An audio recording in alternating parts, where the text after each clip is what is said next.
నా అనుభవం చెప్పంటున్నాను. I have seen NT Rama Rao గారి ప్రభుత్వం చూసా, నేను తదుపరి చెన్నారెడ్డి గారి ప్రభుత్వం చూసా, విజయభాస్కర్ గారి ప్రభుత్వం చూసా, రాజశేఖర్ గారి ప్రభుత్వం చూసా, చంద్రబాబు నాయుడు గారి ప్రభుత్వం చూసా, కేసీఆర్ గారి ప్రభుత్వం చూసా. నేను కానీ ఈ 2 సంవత్సరాల కాలంలోనే ఇవాళ అంటే 10 సంవత్సరాల్లో సాధించినటువంటి అభివృద్ధి సంక్షేమ ఫలాలు తిరోగమన దిశగా చెప్పండి. కేసీఆర్ గారు ఏ ఉద్యమ నేతగా తెలంగాణ రాష్ట్రాన్ని సాధించడానికి వారు ఉద్యమించిండ్రో వారి సాధారణంగా తెలంగాణ రాష్ట్ర భవిష్యత్తు నిర్మాణానికి 10 సంవత్సరాలు కృషి చేస్తే అది 2 సంవత్సరాల్లో తిరోగమన చర్యగా ప్రజలు ఏదైతుందో అంటే నేను ప్రాక్టికల్ చెప్తున్నాను. ఇవాళ నేను మీరేదో వచ్చిందో అని చెప్పని బీఆర్ఎస్ లో జాయిన్ కావాలని చెప్పి ఇక్కడ నిర్ణయం ప్రకటించడం కాదు చెప్పంటున్నాను. నేను ఆనాడే నిర్ణయం తీసుకోవాలని చెప్పని నేను కొంతమంది నాకు గుర్తు పెట్టి అయినా నేను I want to study the mind of the people. ప్రజాభిప్రాయం ప్రజలు ఏ విధంగా స్పందన ఉందో గమనిస్తామని చెప్పండి.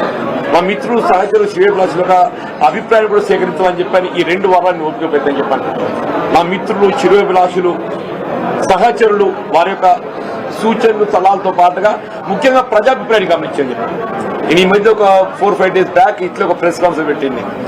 మా ప్రెస్ మిత్రులు కూడా ఇంకా మీరు ఎందుకు ఓపిక పడుతుంది సార్, ఏదో నిర్ణయం ప్రకటిస్తే అయిపోతాయి కదా, ఎందుకు మీరు అనుకున్నట్టు ప్రకటించి ముందుకు పోతే అయిపోతాయి కదా అని చెప్పని మా పాత్రికేయ సోదరులు కూడా ఏది ఇస్తుందో they to have suggested me. అంటే ఇవాళ ఏది ఇంకా మీరు రీచ్ అవ్వాల్సిన అవసరం లేదు, you can go further, you can go head అనే ఒక భావ సూచనలు మా పాత్రికేయ సోదరులు కూడా పొందడం జరిగిందని చెప్పండి. ఇవాళ ఏది ఇస్తుందో కేసీఆర్ గారి యొక్క నాయకత్వంలో పనిచేసే ఒక అవకాశం మీరు అన్నట్టు 2014లో నాకు వచ్చింది. అయినా కానీ ఇది పొలిటికల్ కమిట్మెంట్ తోని నేను కాంగ్రెస్ లో కొనసాగింది.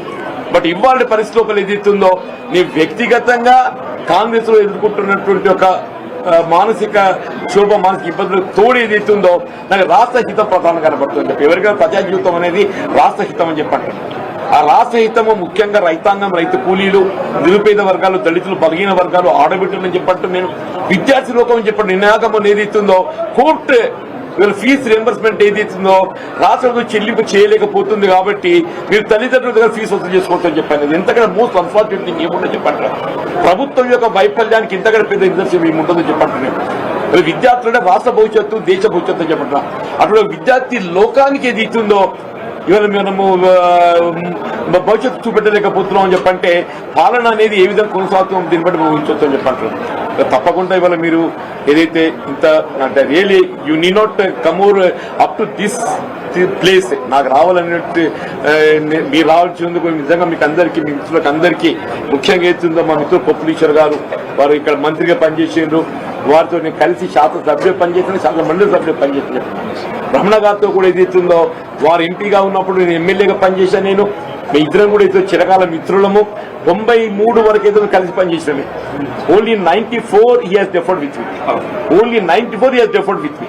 తర్వాత వాడు పార్లమెంట్ ఎన్నికైన తర్వాత ఏదైతుందో ఇవాళ వారి ఏదైతే ఎమ్మెల్యే స్థానం ఖాళీ కావడంతో అక్కడికి నాకు ఉప ఎన్నికలు పోటీ చేసే అవకాశం వచ్చింది.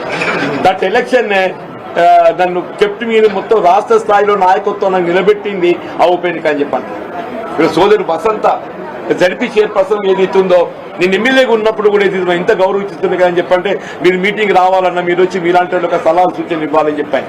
Every time she use to అంటే నన్ను మీటింగ్ రావాలని చెప్పి కోరేని చెప్పండి. ఈ సాగర్ అనేది is like younger brother to me. Sagar అనేది is like younger brother to me అని టెల్లింగ్. సంజయ్ కానీ, కౌశిక్ కానీ మేమంతా మిత్రులము. వీళ్ళందరం కూడా వినోద్ రావు గారు, మా దామోదరరావు గారితో మా ఫ్యామిలీ అసోసియేటే. వారి నాన్నగారు వాళ్ళ 81 సమితి ప్రెసిడెంట్ ఎన్నిక కావడానికి ఏదైతుందో నాకు ఒక మైల్ స్టోన్ నాకు అండగా నిలిచాను. ఎవరికి తెలియదు ఇది. దామోదరరావు గారి తల్లి జీవన్ రెడ్డికి ఏం సంబంధం అని చెప్పి అనుకుంటున్నాను. మీకు కూడా ఆశ్చర్యపోతారు కూడా దామోదరరావు గారు ఇప్పుడే తెలిసి దామోదరరావు గారి తల్లి మీకెక్కడ సన్నిహిత సంబంధం అని చెప్పాను. అంటే the whole relation with the BRS party with every leader have got అని చెప్పంటాను.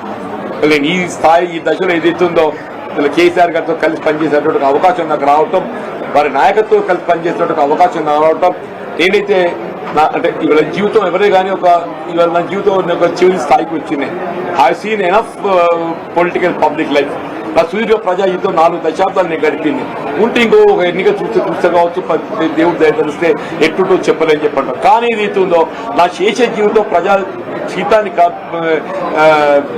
పాటుపడటానికి కొరకు ఏదైతే ఉందో కేసీఆర్ గారి నాయకత్వంలో పనిచేయడానికి మీరు నాకు అవకాశం కల్పిస్తున్నందుకు, వారి సూచన కనుక మీరు ముందుకు వచ్చినందుకు మీకు హృదయపూర్వక ధన్యవాదాలు చెప్తున్నా. కేసీఆర్ గారు కలవటము మా పాత సాన్నిహిత్యం, దాన్ని కొంత ఎదురు కదా నెమరు వేసుకోవడానికి కొరకు అని చెప్పి అంటారు.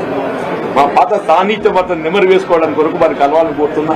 అంతే తప్ప ఏదైతే పార్టీలో చేరడం అనేది నేను ఆల్రెడీ ఎక్స్ప్రెస్ డే పార్టీలో బీఆర్ఎస్ లో చేరుతున్నా అని చెప్పని నేను ఆల్రెడీ ఎక్స్ప్రెస్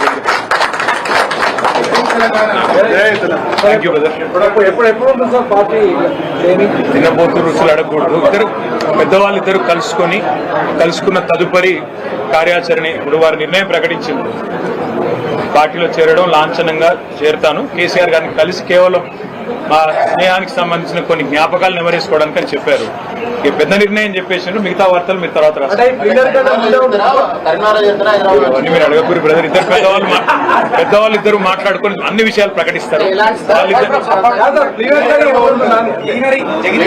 మీరు తినబోతు రుచులు అడగకూడదు. మీరు తొందరపడకుండ్రి. ఇప్పుడు వారిద్దరికి ఉన్న అనుభవం అంత కాదు నా వయస్సు, కాబట్టి వారిద్దరు కలుసుకున్నాక పెద్దలు వారి నిర్ణయం ప్రకటిస్తారు. ప్రకటించిన దాని తదుపరి వారు ఏ నిర్ణయం ప్రకటిస్తే దాన్ని శిరసావహించడం, దాన్ని అమలు చేయడం మా బాధ్యత. వర్కింగ్ ప్రెసిడెంట్ అంటే పెద్దలు కేసీఆర్ గారు అప్పచెప్పిన వర్క్ ను సమర్థవంతంగా చేయడం.